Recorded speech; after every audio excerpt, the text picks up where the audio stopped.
Today, we're going to talk a little bit about the Why Not Win Institute's motto of work hard, relate hard. Yeah. Going to talk about winning through working hard and relating hard. And our source material is chapter 11 of Why Not Win, which is entitled An Unexpected Phone Call. Yeah, I remember that one. Yeah, that's sort of where I wanted to start out, where you're a Coca-Cola employee, without any sort of experience in the political realm, but all of a sudden you're called upon to try to garner support to battle a beverage tax that would hurt Coca-Cola. And so could you talk about that experience in general, and in particular, the different approaches that you took to it versus your coworker named Eddie?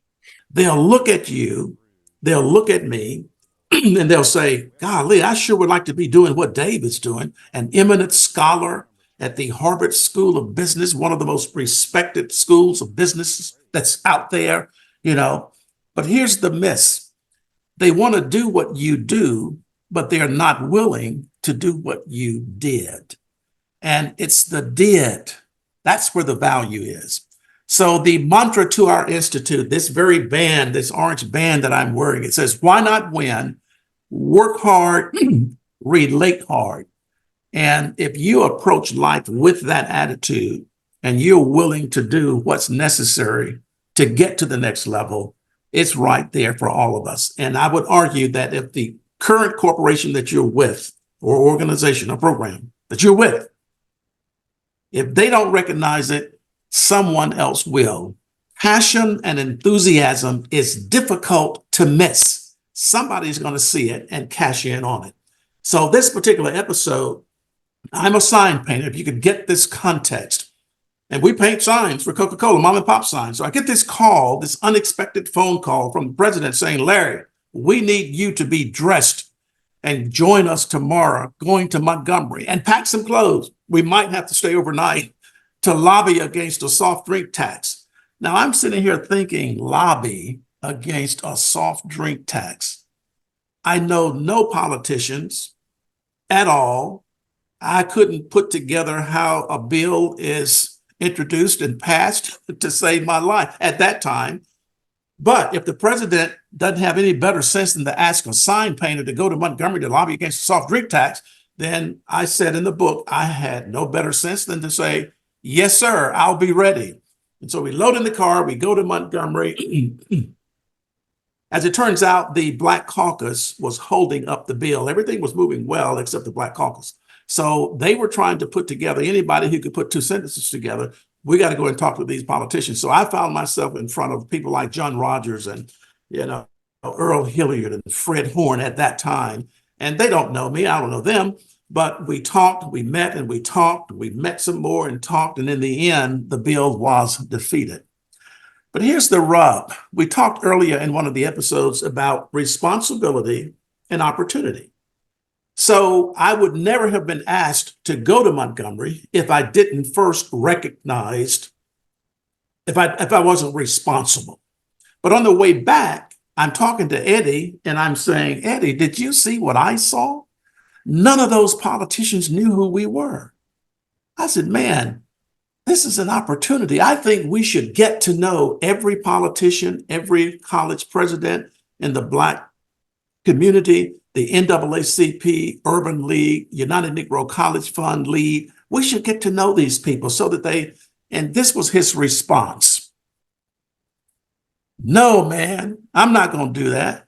They're not going to pay you for that. Wow. They ain't going to pay you for that. Dave, you are a business professor. You should find a way to incorporate this next statement, although I'm going to break English to say it. Anybody, any man or woman who's not willing to do more than he or she is paid to do, usually ain't worth whatever they're being paid. Now you can check that, and I think you would find that there's a lot of truth to that. So I said, well, Eddie, golly, man, I can't imagine the company not appreciating that. Well, here's the truth of the matter, Dave. I didn't really need Eddie's buy-in.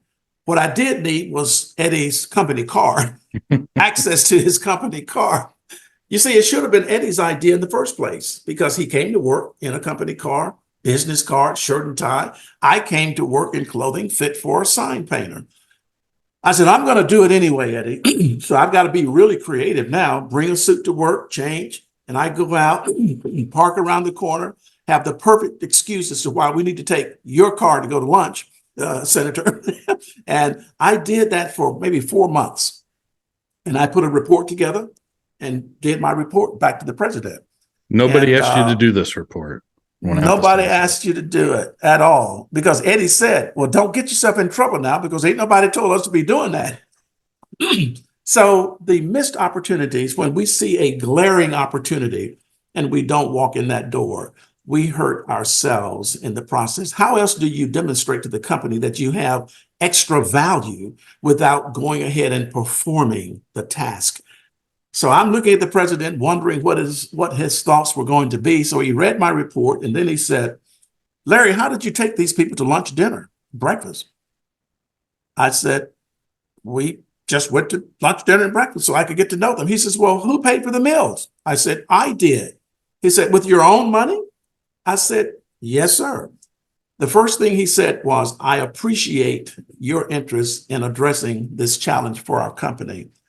Then he said, I want you to complete an expense report so that you can be reimbursed based on my word, because I didn't have any receipts. I wasn't planning on being reimbursed. But you see what happens with that? Now I'm spending a good 65 to 70% of my time in the community, building relationships. Eddie is, on the other hand, scratching his head, wondering how Larry has gone from sign painting to relationship manager. Then the company car came, the business cards came. That's how it works. To our listeners, put the work in. Put the work in before the pay. Everything in nature speaks to that reality. The fruit is the last thing that shows up on any tree. The work of growing and pruning, then the fruit eventually comes. But it takes the work up front to do it. Well, and the importance of, I mean, you talked a lot about working hard, but also the relating hard part, having the communication skills to go into those offices of those politicians and those presidents, and to be able to have a conversation with them that they're going to be interested in and engaged in. That's, it's hard to overstate the importance of that. I think you're right, Dave. And the simple process of demonstrating concern, and we care enough to be here. I mean, you never saw Coca-Cola and Pepsi and Royal Crown and all of the bottlers in the state working together. That's one of the few times that I saw us working together. Any other time, we're trying to eat each other's lunch, but it was great. In fact, I rode up the elevator with Jimmy Lee of Buffalo Rock Pepsi, and he was so calming for me because, you gotta understand, I felt lost, and he made me feel so good. He says, just go in, we're just going to talk to him, let him know that this bill is going to hurt a lot of people if we do that. The prices are going to da-da-da-da-da. But awesome. I had a chance to recount that to him too after that at some point. Relating hard, no substitution for it. When you're out doing the Why Not Win programs and you talk about working hard and relating hard, what are some of the key challenges that audience members put forward looking for guidance on? Well, believe it or not, it is I'm not going to come in early. I'm not going to stay late. Why should I? For what they're paying me. And that's where so much of the rub is, a willingness to do the work up front. My grandfather would plant, turn the ground in March and April. He tilled the ground, plant the seed, set the rows. He'd chop weeds, come back the next week, chop weeds. The summer is coming on hotter and hotter. He's never coming home with any corn. There ain't going to be any corn till late July.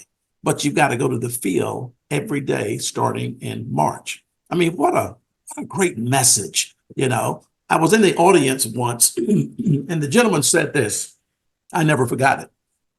And I questioned him afterward because I wanted to be sure I had it right. He said, on any launch of a spacecraft, he said that 90% of the fuel is expended at takeoff. Mm. Wow. In other words, once I break through gravitational pull, now I only need 10% to finish my mission. And if more people could understand the work comes up front, and once you demonstrate, even when you've not been assigned, even when there may or may not be any pay, I wasn't seeking overtime when I came in on weekends. We only had to work 40 hours a week, but my passion and being able to relate to those civic and political leaders made the difference. And if I could get more people to understand that you're not losing, most people tend to look at it as a zero-sum game. And that's where they miss the rub. Put the work in, demonstrate your worth and your value. There are people every day, Dave, who will go to work, do what's asked of them because they're responsible, miss all kinds of opportunity, go home and feel that they've been justly compensated. And for the most part, yes, but they completely leave on the table those relationship opportunities. Individuals like yourself who are so well educated, just to have a conversation with Dr. Dave Ketchum, who's operating at the top of his game. I can learn so much if I just develop a relationship with you, things that I didn't know. And so we leave all of that on the table when we just go to work and get off, but go in with passion and create an environment so that the company will view you as someone that they wouldn't want to be without. That's where the real value is. We want this guy. You've been running McDonald's for 30 years now.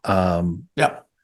Have people changed in terms of working hard and relating hard across those 30 years? I mean, there's this stereotype that young folks are more introverted these days than they used to be, maybe not putting themselves out there to build relationships, married to their phones. Yep. Do you actually see that in your work, or is that more of a fiction from the popular culture? Well, I'd say it's part fictional only because these young people are relating, but they are relating differently. And I think for those of my generation might ought to take just a little bit of a different approach to the relating. Just to give you a situation where I'm just putting my foot in my mouth. We have a managers meeting, and one of my managers was constantly this was several years ago, constantly on the phone, So I'm trying to be patient, thinking that she's finishing up a text and she's going to join us, but she never did. And so after about 10 to 12 minutes into the meeting, I just call her out. I said, Nikki, are you going to join us for this meeting? Here's what she said, Dave. She said, oh, yes, sir, Mr. Thornton. I'm just taking notes. Okay. Just because I take my notes on paper, right, it's different now. You think of some of these kids, when we were kids, Dave, I don't know about you, but when we were kids, if a friend moved out of the state or even across town, that was the end of the relationship. Yeah. Period. There was no way. And if they moved out of state, mom wasn't going to let us make a long distance call. And here again, our young listeners have no appreciation for the cost of long distance calls once upon a time, or party lines where 3 to 4 families shared one line. And they were gone. Well, today I have a manager. Her kids play, and I don't know the name of the game, but they play with kids every Monday night from Germany. I mean, all of these other countries. Now, that's relating. And if they're taking advantage of those relationships, they're learning exposure. They're learning. So I think we should be just a little more patient, just because it's not the face-to-face, as much as we would like to see that, because that's how we came up.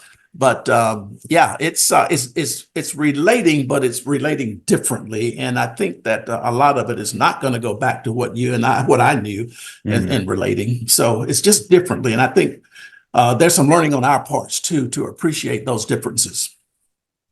Yeah, you made a great point about how technology has bridged distances. Platforms like LinkedIn, allow you to get in touch with somebody that you might never meet otherwise, and to stay in touch with somebody that you could easily lose track of. And I know I've used it in a variety of ways that have advanced my career, that simply wouldn't have been possible 20 years ago. Well, it makes a difference. Everything changes, and change is often not comfortable for most people. We kind of like to do what we're comfortable with. I mean, that's human nature, but there's very little to no growth, Dave, in comfort. My granddad was comfortable in a way that I never saw him otherwise when he was sitting on the front porch, rocking in that rocker chair underneath the shade of that Chinaberry tree, listening. And I call it watching. He was watching the radio, but listening to the radio, that was his most comfortable. Now, I would easily argue that that's where he would rather be every day if he could, if the corn would just come up and didn't require him to go in the heat and the sun. So there's little to no growth in comfort. And I think too often we miss our end because we won't step outside of those comfort zones. I didn't want to learn new words necessarily. I mean, I hated vocabulary in school. Now my senior English teacher would be impressed to know that I still choose words to learn, So, and I love communication today, but that was not the case then.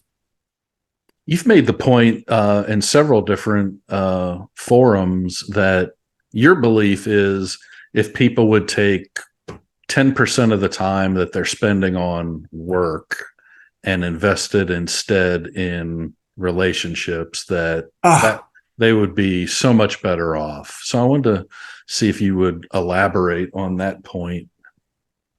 Yeah, we don't relate as succinctly and as completely, nor as often, Dave, as we otherwise could. If our store managers knew that their jobs should be the easiest job in the restaurant, because you have 45 people to 50 that would love to be a part of a winning program. But you know what? They're not relating. They're not taking 5 minutes on a Monday morning to say, hey, how did your weekend go? And then genuinely listen for the response.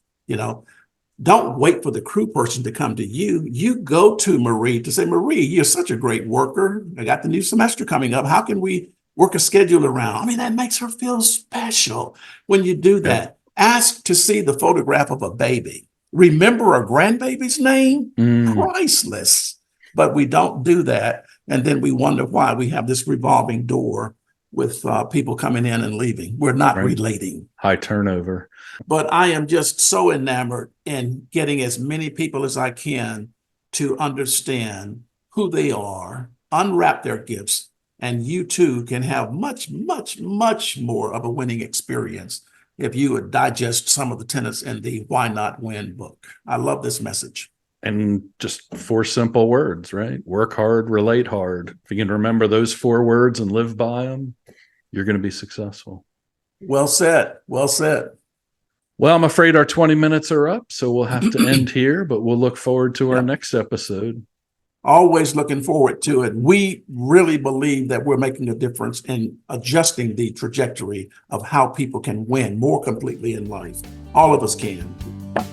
Absolutely. Take care. Thank you, sir. See you next time.